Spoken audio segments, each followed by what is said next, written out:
Welcome back for Lesson 2 of the Human Nervous System for Anatomy and Physiology. What we're going to focus on today is being able to describe the general ways in which the nervous system processes information.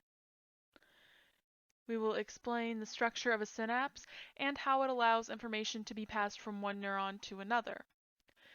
And finally, we will describe the function of each part of a reflex arc, and we're going to name 2 reflex examples. So first, some fun facts about neurons.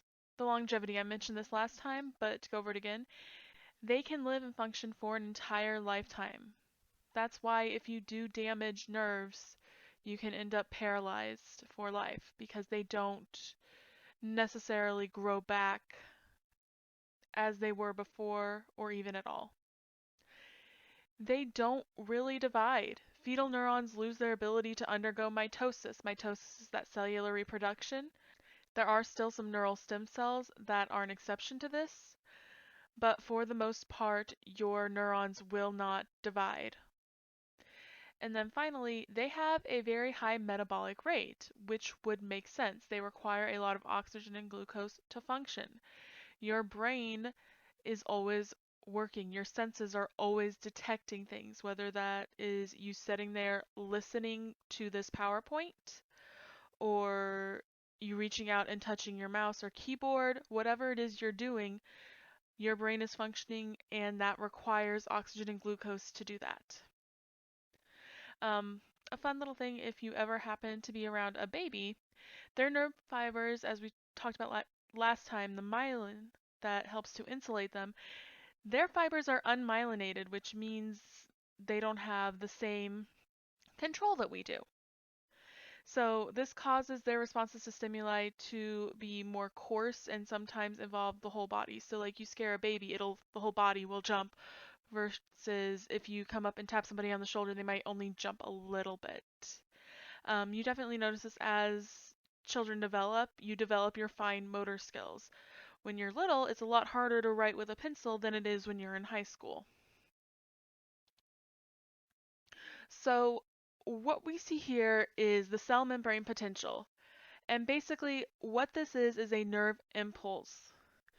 You can see resting potential, your threshold potential, and then your action potential, which is the movement. You will notice in each of these, when this opens, blue jumps to one side, yellow jumps to the other, and then it passes right along and resets.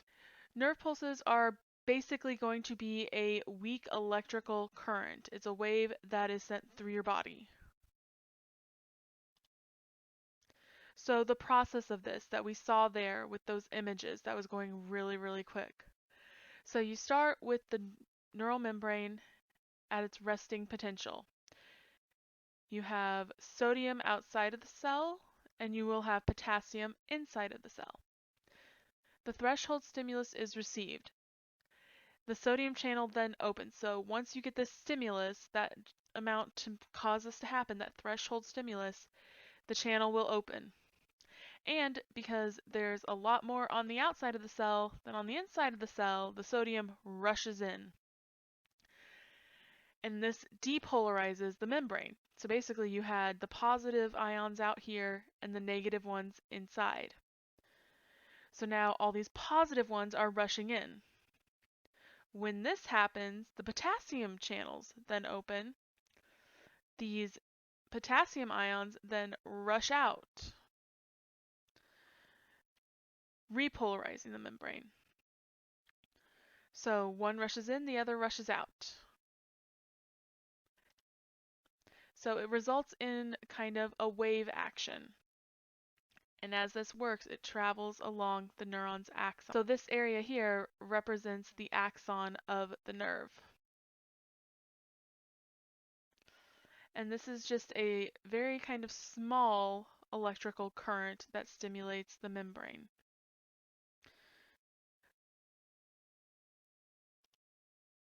So once again, this one makes it a little bit easier. You have sodium on the outside, potassium on the inside, positive outside, negative inside. The sodium starts to move in. As it moves in, the negatives go out. And this would just continue moving right along. And as it moves along, the negatives go back in and the positives would go back out. And this kind of happens all the way down the axon, but typically jumping from node to node as we had mentioned before. So it works like a battery, positive and negative, and that allows it to produce this current. So depolarization. If something is polarized, it has opposites. So depolarization is losing those opposites. So it's the loss in difference in charge between the inside and outside of the plasma membrane of a muscle or nerve cell due to a change in permeability. Permeability, once again, letting stuff in and out. And so for the nerve cells, it's an increase in permeability to these sodium ions, which allow them to go to the interior of the cell when before they were on the exterior. So you have your resting, depolarization, you get the spike as the signal goes along, and then repolarization as it continues right along back to resting. So the impulse. The speed is proportional to the size of the axon. So the bigger the diameter of the axon, the faster the impulse. And as I've mentioned several times, the myelinated axons conduct impulses faster than unmyelinated ones because the signal, instead of traveling all the way along this whole axon, it jumps from spot to spot, from node to node to node, all the way down the axon, going much quicker. If you can jump along here, it's going to be a lot quicker than if you have to travel the whole way.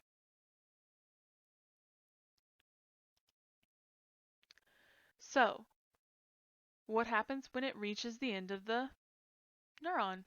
Well, these junctions, as we talked about before, are called synapses. It's a junction between two communicating neurons. The nerve pathway is a nerve impulse travels from one neuron to the next neuron. It starts in the dendrites, so this one would receive a signal. The dendrites goes into the cell body, interprets it, sends it along the axon, all the way down to these axon terminals and into the synapse where it jumps to the next dendrites. And then it moves on to the next neural cell. So it can't just jump, there's something that gets sent, and these are neurotransmitters. Basically, you have these little synaptic vesicles here that have neurotransmitters. It receives the signal, which causes these vesicles to go to the edge and release their neurotransmitters. These neurotransmitters float across to a receptor on the dendrites of the next nerve cell. This space here is called a synapse. Once this one gets enough neurotransmitters and receptors, it sends the signal along. So there's a couple of types of neurotransmitters, like you can group them into like different things that they do. You have excitatory, which increase membrane permeability, increases for a chance for a threshold to be achieved. So this makes it more likely to happen.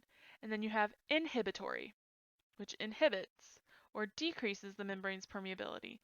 So it's less likely for whatever threshold you're reaching for to be achieved. So excitatory increases permeability, increases chance for threshold. Inhibitory inhibits the chance for the threshold and decreases that permeability. Some examples: acetylcholine stimulates muscle contraction. That's one we've talked about several times. Dopamine is one that is used in mood and happiness. Serotonin, also focused on mood, it also works with sleepiness. And then endorphins help to reduce pain and also can improve your mood. In impulse processing, you have what are called neuronal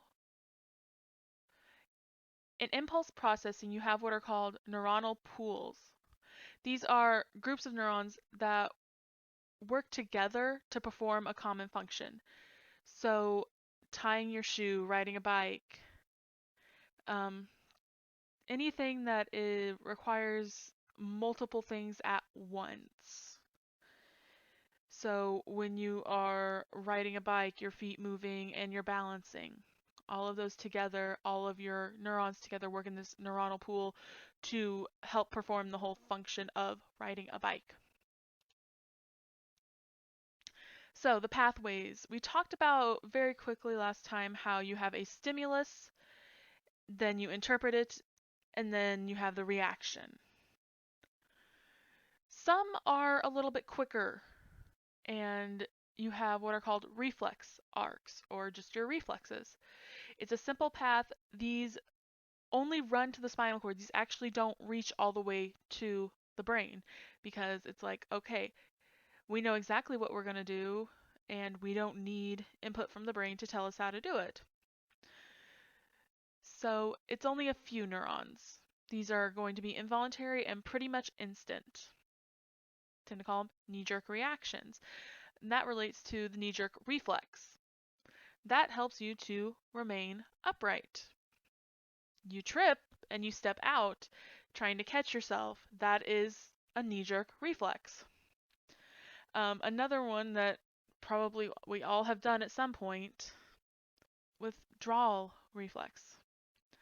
A withdrawal reflex is basically avoidance of a painful stimuli.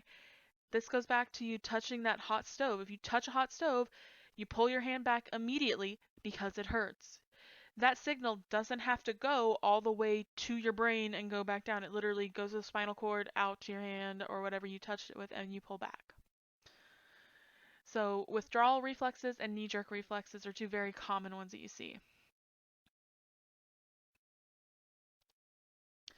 So there will be an assignment at the website below under Lesson 2 in Anatomy and Physiology. So if you go to the website, go to Anatomy and Physiology, and go to the nervous system, and then Lesson 2, you will find your assignment. Please try to get that completed as soon as possible, and I look forward to seeing you for Lesson 3.